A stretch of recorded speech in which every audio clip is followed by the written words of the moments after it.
Hello বন্ধুরা, আমি Sagarika. Doorbell বাজছে টিং টং। তারপরে দেখি আমার স্যান্টা ম্যান্টারা এসে হাজির হয়ে গেছে। কালই বাপের বাড়ি থেকে ফিরেছি, শ্বশুর বাড়িতে সমস্ত কাজ করতে করতে অবস্থা একেবারে খারাপ। আর আমার স্যান্টা ম্যান্টারা এসে আমায় হ্যাপি মেরি ক্রিসমাস বলে চেঁচিয়ে উঠলো। আমিও আপনাদের হ্যাপি মেরি ক্রিসমাস বলে উঠলাম। তারপর ওরা চা কফি হয়ে চলে গেল বাপের বাড়িতে। আর আমি সেই সন্ধেবেলায় চিকেনের রেসিপি করলাম। ঘরে কিচ্ছু নেই, জাস্ট একটা খুবই সুন্দর টেস্টি হেলদি রেসিপি। তারপর সেখান থেকে ছুটলাম মার্কেটে কিছু গ্রোসারি শপিং এর জন্য। আর প্রথমে গিয়ে মার্কেটে দেখেছি কি যেন কুল উঠেছে, জানি না এটা নতুন ধরনের।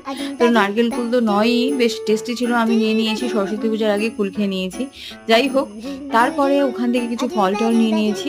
লোভ সামলাতে না পেরে, এখন তো শীতের মৌসুম, অনেক রকম ফল। গ্রোসারি শপিং এ দেখি যাচ্ছে রাস্তা দিয়ে স্যান্টা জিঙ্গল বেল করতে করতে, আর বাচ্চারা ছুটছে, চকলেট বিস্কুট নিচ্ছে। বাচ্চা থেকে বয়স্ক সকলকেই দিচ্ছে চকলেট বিস্কুট। তারপরে আমার টোটো ভর্তি করে শপিং করে নিয়ে যখন ফিরছি, দেখি স্যান্টার গাড়িটার সামনে আর প্রচন্ড ভিড়।